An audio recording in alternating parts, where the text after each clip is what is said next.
तो student again I welcome you to my YouTube channel. और बच्चों अब हम लोग नेशनल इनकम का इस वीडियो के अंदर नेक्स्ट मेथड डिस्कस करेंगे जिसका नाम है इनकम मेथड। मैंने आपको अभी तक नेशनल इनकम का पहला मेथड पढ़ाया था, वैल्यू एडेड मेथड।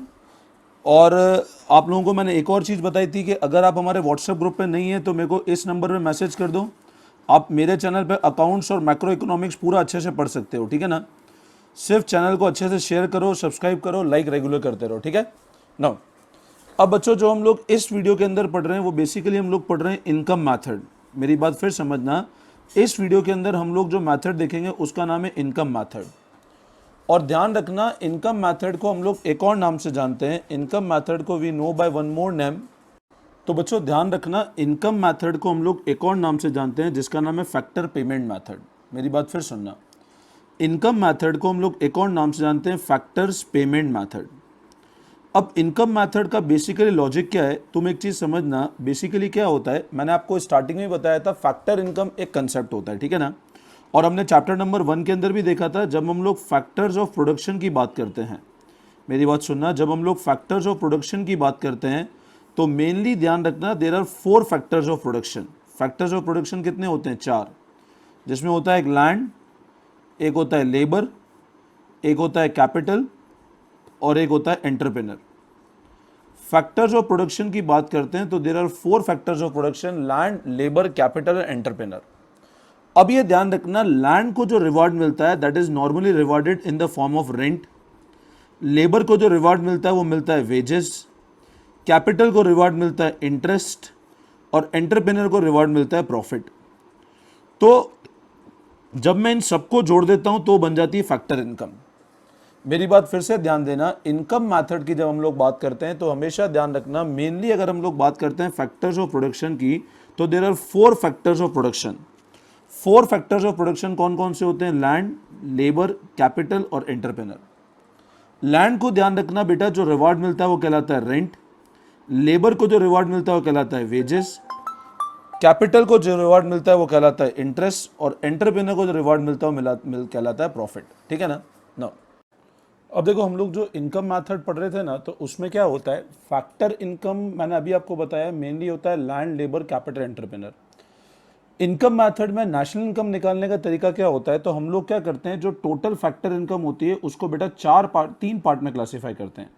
जो ओवरऑल फैक्टर इनकम होती है उसको 3 पार्ट में क्लासीफाई करते हैं। पहला पार्ट होता है कंपनसेशन ऑफ एम्प्लॉय, दूसरा पार्ट होता है ऑपरेटिंग सरप्लस और तीसरा पार्ट है मिक्स इनकम। मेरी बात फिर से ध्यान देना, फैक्टर इनकम के अंदर जो क्लासिफिकेशन फैक्टर इनकम करते हैं under income method, income method के अंदर जो फैक्टर इनकम का क्लासिफिकेशन करते हैं, हम पूरी इनकम को 3 पार्ट में डिवाइड करते हैं। One is known as compensation of employ, second is known as operating surplus, third is known as mix income. ये आप 2-3-4 क्वेश्चन करोगे तो बिल्कुल क्लियर हो जाएगा आपको, ठीक है ना।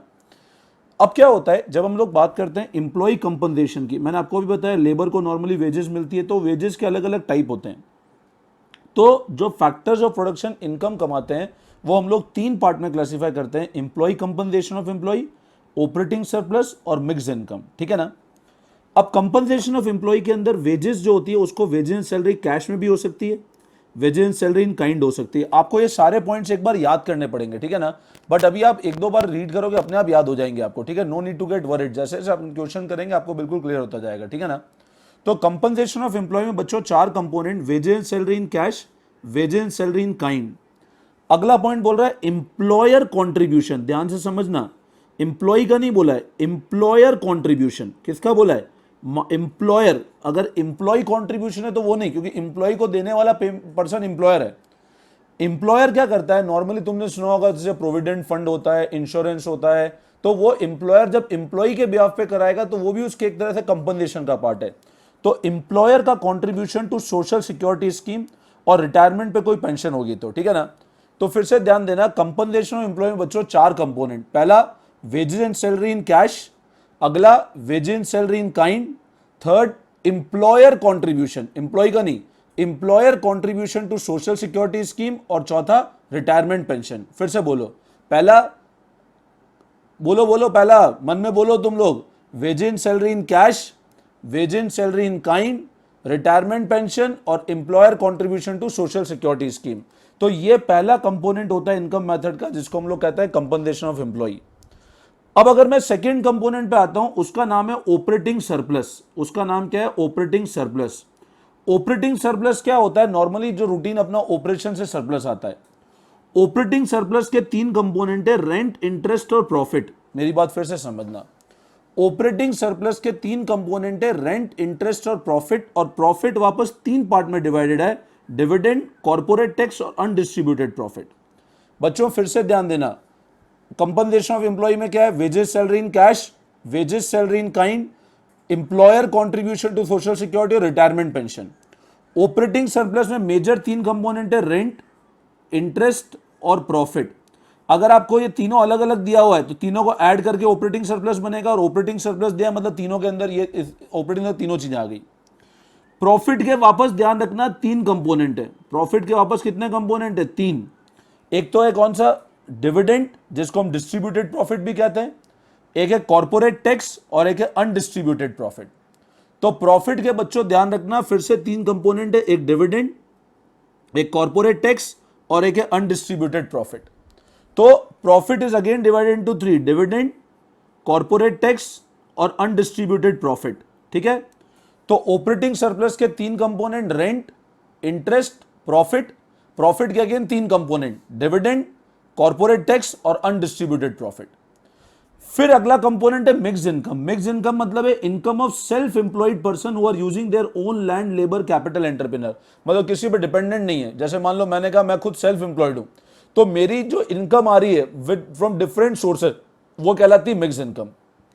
अब ये चीज समझना, जब मैं फैक्टर इनकम के क्लासिफिकेशन की बात करता हूं, तो फैक्टर इनकम के अंदर जब ये तीन कंपोनेंट की बात कर रहा हूं, इंप्लॉय कंपनसेशन, ऑपरेटिंग सरप्लस और मिक्स्ड इनकम।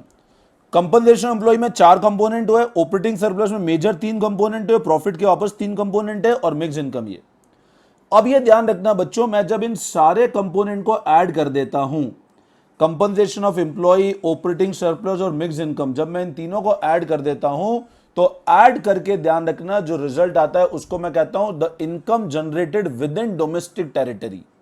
मेरी बात फिर समझना, जब मैं इन तीनों कंपोनेंट को ऐड कर देता हूं तो वो आता है income generated with in domestic territory, और उसको हम लोग एक और नाम से जानते हैं, एनडीपीएफसी। उसको हम लोग एक और किस नाम से जानते हैं बच्चों? एनडीपीएफसी। तो ध्यान रखना, फैक्टर इनकम के क्लासिफिकेशन में तीन कंपोनेंट है, employee compensation, operating surplus, mixed income. जब मैं इन तीनों कंपोनेंट को ऐड कर देता हूं तो मेरे सामने जो आता है एनडीपीएफसी। एनडीपीएफसी को हम लोग डोमेस्टिक इनकम के नाम से भी जानते हैं। ध्यान रखना, एनएनपीएफसी मतलब नेशनल इनकम, एनडीपीएफसी मतलब होता है डोमेस्टिक इनकम। ठीक है ना? तो एनडीपीएफसी, जब मैं इन तीनों कंपोनेंट को जोड़ूंगा तो मेरे सामने एनडीपीएफसी आएगा, जिसको डोमेस्टिक इनकम भी कहते हैं, और एनएनपीएफसी का मतलब होता है नेशनल इनकम। अब इसको अगर नेशनल इनकम में कन्वर्ट करना है तो एनएफआई है, जो बाहर से इनकम आई, उसको और एडजस्ट कर दें हम लोग। ठीक है ना? तो फैक्टर इनकम, मैं फिर बोल रहा हूं, इनकम मेथड को हम लोग ध्यान रखना, फैक्टर्स ऑफ प्रोडक्शन चार होते हैं, land, labour, capital, entrepreneur. Land को जो रिवार्ड मिलता है रेंट, कैपिटल को जो रिवार्ड मिलता है इंटरेस्ट, लेबर को जो रिवार्ड मिलता है वेजेस, और एंटरप्रेन्योर को रिवार्ड मिलता है प्रॉफिट। इनकम मेथड के वापस ध्यान रखना, तीन कंपोनेंट है, employee compensation, operating surplus, mixed income.